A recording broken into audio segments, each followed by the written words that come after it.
পেন্টাগনের দম্ভকিতপে মধ্যপ্রাচ্যের মরুভূমিতে ধুলোয় মিশে যাচ্ছে। যে F-15 আর A-10 যুদ্ধবিমানকে ভাবা হতো অপরাজেয়, আজ তারা ধ্বংসস্তূপ। গত ২৪ ঘণ্টায় আমেরিকার দুটি অত্যাধুনিক যুদ্ধবিমান বিধ্বস্ত হবার পর বিশ্বজুড়ে শুরু হয়েছে তোলপাড়। ইরান কি তবে সত্যি আমেরিকার আকাশপথের নিয়ন্ত্রণ কেড়ে নিল? এই চরম সামরিক বিপর্যয়ের পর এনবিসি নিউজকে দেওয়া সাক্ষাৎকারে কি বললেন প্রেসিডেন্ট ডোনাল্ড ট্রাম্প? কেন তিনি বলেছিলেন আমরা যুদ্ধে আছি, এটা স্বাভাবিক? নিখোঁজ পাইলটদের ভাগ্যে আসলে কি ঘটেছে? মধ্যপ্রাচ্যের চলমান অপারেশন এপিক ফিউরির আজ ৩৭তম দিন। গত ৫ সপ্তাহ ধরে চলা মুহুর্মুহুর হামলার মাঝে এবারই প্রথম আমেরিকার সরাসরি মানবচালিত যুদ্ধবিমান শত্রুপক্ষের গুলিতে ভূপাতিত হল। গতকাল ৩রা এপ্রিল শুক্রবার ইরান সীমান্তের ভেতরে এবং কুয়েত সীমান্তের পরপর দুটি মার্কিন যুদ্ধবিমান বিধ্বস্ত হয়।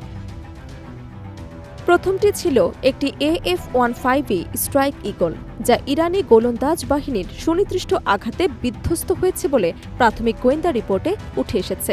দ্বিতীয়টি একটি A-10 থান্ডারবোল্ট, যা পারস্য উপসাগরের উপর হামলার শিকার হয়ে কুয়েতে আছড়ে পড়ে। পেন্টাগন যেখানে দাবি করেছিল ইরানের মিসাইল শক্তি ৯০% ধ্বংস হয়ে গেছে, সেখানে এই জোড়া বিমান ধ্বংস মার্কিন সামরিক কৌশলে বড় ধরনের ফাটল ধরিয়ে দিয়েছে। এই বিশাল সামরিক ক্ষয়ক্ষতির পর আজ ৪ঠা এপ্রিল সকালে প্রথমবারের মতো মুখ খুলেছেন মার্কিন প্রেসিডেন্ট ডোনাল্ড ট্রাম্প। এনবিসি নিউজকে দেয়া এক সংক্ষিপ্ত টেলিফোন সাক্ষাৎকারে তিনি অত্যন্ত কঠোর এবং অবিচল সুর বজায় রাখেন। যখন তাকে জিজ্ঞেস করা হয় যে দুটি যুদ্ধবিমান হারানোয় তিনি ব্যক্তিগতভাবে উদ্বিগ্ন কিনা, ট্রাম্প সরাসরি উত্তর দেন, না, মোটেও না, এটি কেবল যুদ্ধ। আমরা এখন সরাসরি যুদ্ধের মধ্যে আছি।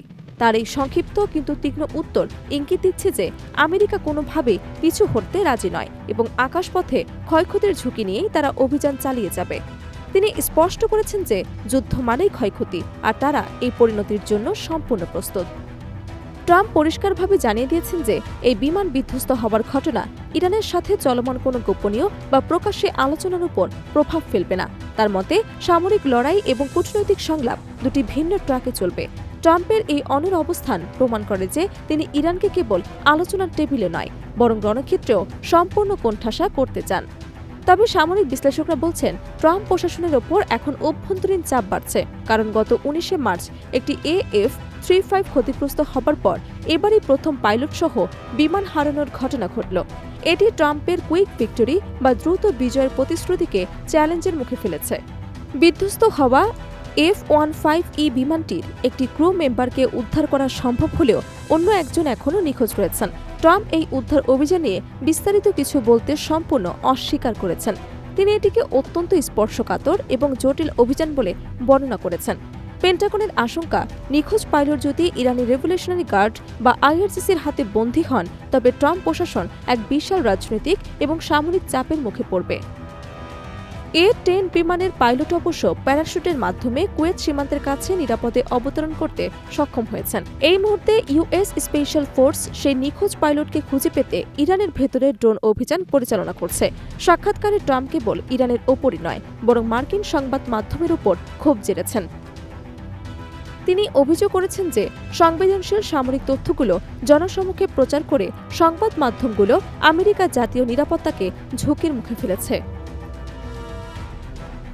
ট্রাম্পের মতে যুদ্ধের সময় সব তথ্য প্রকাশ করা আত্মঘাতী হতে পারে। তবে সমালোচকরা বলছেন ক্ষয়ক্ষতির খবর গোপন করে জনমত নিজের পক্ষে রাখার কৌশল নিতেই ট্রাম্প গণমাধ্যমের ওপর এই চাপ সৃষ্টি করেছেন। সামরিক সচিব পিট হেগসেতো জানিয়েছেন এই বিপর্যয়ের পর তারা আকাশপথের প্রতিরক্ষা কবচ বা এয়ার ডিফেন্স সিস্টেম নতুন করে সাজাচ্ছেন।